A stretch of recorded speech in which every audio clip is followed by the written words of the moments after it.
Proses enkapsulasi merupakan proses penambahan header-header di setiap pengiriman data, di mana data dikirim dari layer yang paling atas menuju ke layer bawahnya.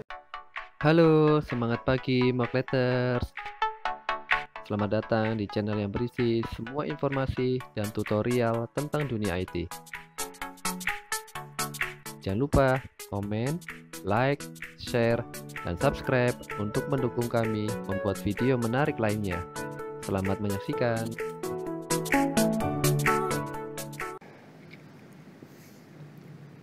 Assalamualaikum, semangat pagi Mockletters. Setelah kita belajar mengenai pengenalan mikrotik, di bagian pertama belajar administrasi infrastruktur jaringan. Kali ini kita masuk ke bagian kedua, teori materi dasar dari TCP/IP. Apa itu TCP/IP? Mari kita ikuti bersama-sama.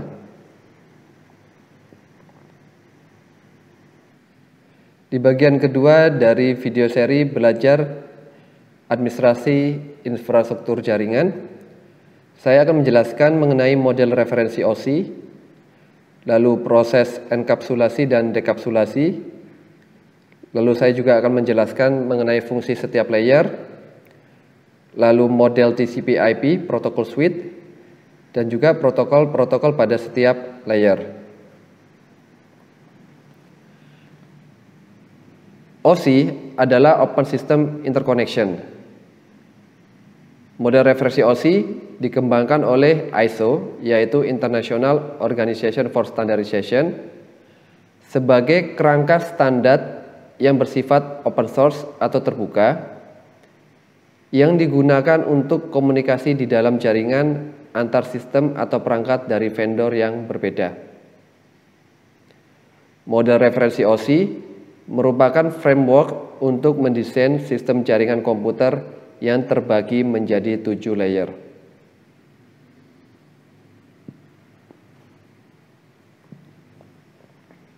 Berikut 7 layer OSI.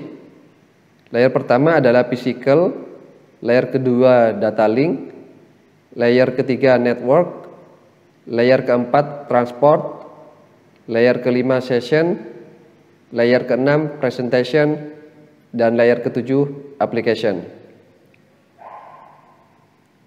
Layer pada model referensi OSI dibagi menjadi 2, yang bagian atas menjadi upper layer dan yang bagian bawah menjadi lower layers.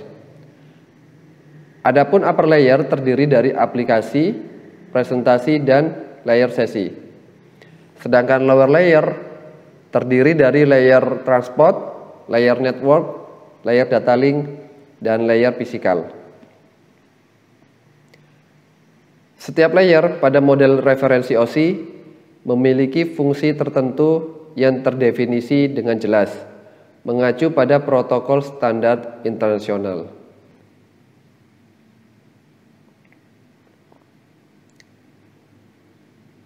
Upper layer dalam hal ini layer sesi, layer presentasi, dan juga layer aplikasi terkait dengan interaksi ke user yang diterapkan pada software aplikasi yang berjalan pada komputer atau hardware yang lain.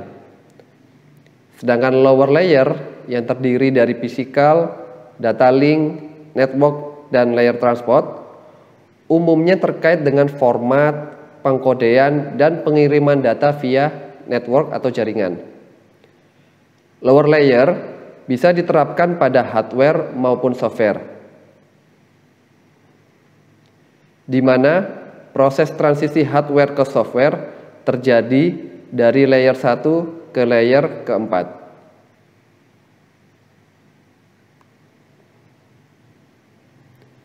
Komunikasi pada OSI ada 2. Yang pertama adalah komunikasi vertikal, yaitu komunikasi yang dilakukan setiap kali ada paket data yang dikirim dari upper layer menuju ke lower layer, atau diterima dari lower layer menuju ke upper layer pada perangkat yang sama. Sehingga setiap layer akan menjadi interface bagi layer yang berdekatan. Kata kunci pada komunikasi vertikal yaitu komunikasi data terjadi pada perangkat yang sama atau pada satu komputer yang sama. Lalu komunikasi kedua pada OSI disebut juga komunikasi horizontal. Komunikasi horizontal dilakukan antara proses yang berjalan pada layer yang sama pada model referensi OSI. Bila pada komunikasi vertikal dilakukan pada perangkat yang sama, maka pada komunikasi horizontal dilakukan pada perangkat yang berbeda atau lebih dari satu.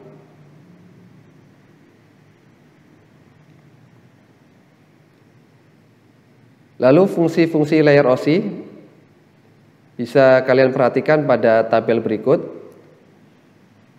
Layer 1 atau physical berfungsi untuk mengirimkan data melalui media transmisi. Contohnya adalah penggunaan kabel, hub, atau Ethernet card. Lalu layer kedua, data link, berfungsi untuk menambahkan MAC address pada paket. Contohnya adalah switch. Layer ketiga, yaitu layer network, berfungsi untuk menambahkan alamat jaringan pada paket.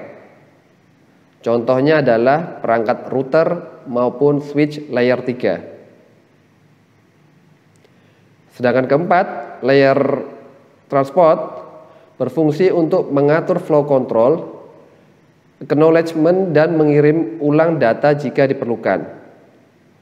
Contohnya adalah penggunaan protokol TCP dan UDP.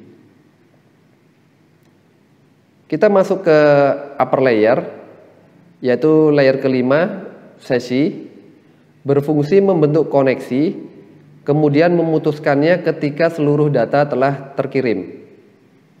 Contohnya protokol NetBIOS maupun PPTP. Layer keenam, layer presentasi, berfungsi memformat data sehingga dapat dikenali oleh penerima. Contohnya JPG, GIF, dan lain-lain. Layer ketujuh atau layer yang paling atas, layer aplikasi, berfungsi menunjang aplikasi untuk berkomunikasi melalui jaringan. Contohnya adalah SMTP, POP3, dan lain-lain. Kita masuk kepada proses enkapsulasi dan dekapsulasi.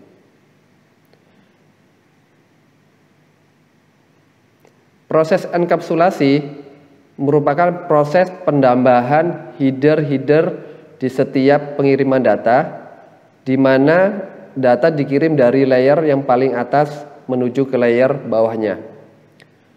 Contohnya, data pada layer 7 dikirim ke layer 6 akan ditambahkan header dari layer 6. Data yang ada di layer 6 akan dikirim ke layer 5, akan ditambahkan header layer 5. Begitu seterusnya sampai ke terakhir.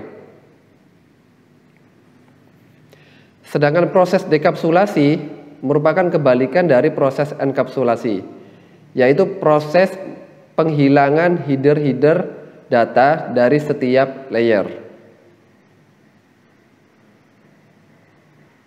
Message routing.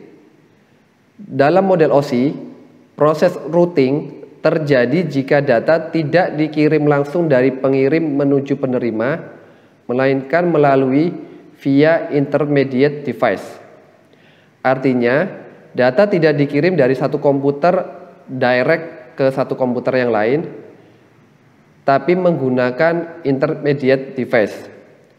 Dalam hal ini, contohnya adalah router. Secara fisik, perangkat router digunakan sebagai penghubung dua atau beberapa network. Sedangkan pada penggunaan layer 1 dan 2 setiap network dapat menggunakan teknologi yang berbeda. Protokol layer 3 dalam sebuah internetwork harus sama, Namun, setiap network dapat menggunakan teknologi protokol layer 1 dan 2 yang berbeda. Contohnya, jaringan pada komputer A menggunakan layer 1 berupa kabel UTP. Sedangkan pada jaringan komputer B menggunakan wireless. Sedangkan pada protokol layer ketiga harus menggunakan protokol yang sama. Dalam hal ini contohnya adalah penggunaan IP address. Kita masuk ke arsitektur model TCP/IP. Pengembang TCP/IP membuat model sendiri untuk menjelaskan komponen dan fungsinya. Model TCP/IP disebut juga model Darda atau model DoD. TCP/IP menggunakan 4 layer yang mirip fungsinya dengan layer OSI. Bisa kalian perhatikan arsitektur model TCP/IP. Bila pada model OSI ada 7 layer, maka pada TCP/IP dia hanya terdapat 4 layer. Di mana upper layer pada model OSI dijadikan satu menjadi layer aplikasi pada model TCP/IP. Sedangkan layer keempat pada OSI layer menjadi layer kedua pada TCP/IP model. Sedangkan layer ketiga pada layer OSI yang berupa network menjadi layer ketiga pada TCP/IP berupa internet.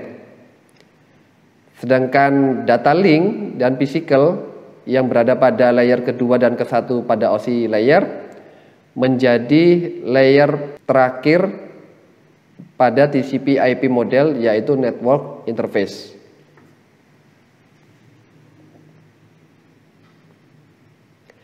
Kalian dapat memperhatikan protokol-protokol pada TCP/IP.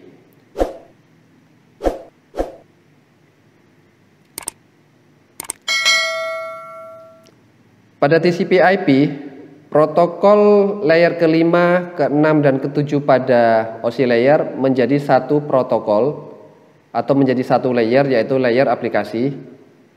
Contohnya adalah penggunaan FTP, HTTP, Telnet, dan lain-lain. Lalu pada layer keempat, yaitu layer transport, sama-sama menggunakan protokol TCP ataupun protokol UDP. Sedangkan layer ketiga, yaitu internet, menggunakan internet protokol, dalam hal ini adalah IP, IPsec, mobile IP, maupun support protokol seperti ICMP dan routing protokol seperti RIP maupun OSPF. Sedangkan pada network interface, contohnya adalah penggunaan PPPP atau point-to-point protokol dan penggunaan drivers daripada LAN, WLAN maupun WAN. Untuk video yang lebih detail mengenai 7 OSI layer maupun dasar-dasar TCP/IP dapat Anda saksikan di video kami sebelumnya mengenai video pembelajaran teknologi layanan jaringan. Linknya ada di deskripsi. Baiklah, sekian materi bagian kedua dari belajar administrasi infrastruktur jaringan. Selanjutnya kita akan masuk ke bagian kedua praktek, yaitu konfigurasi dasar mikrotik. Terima kasih.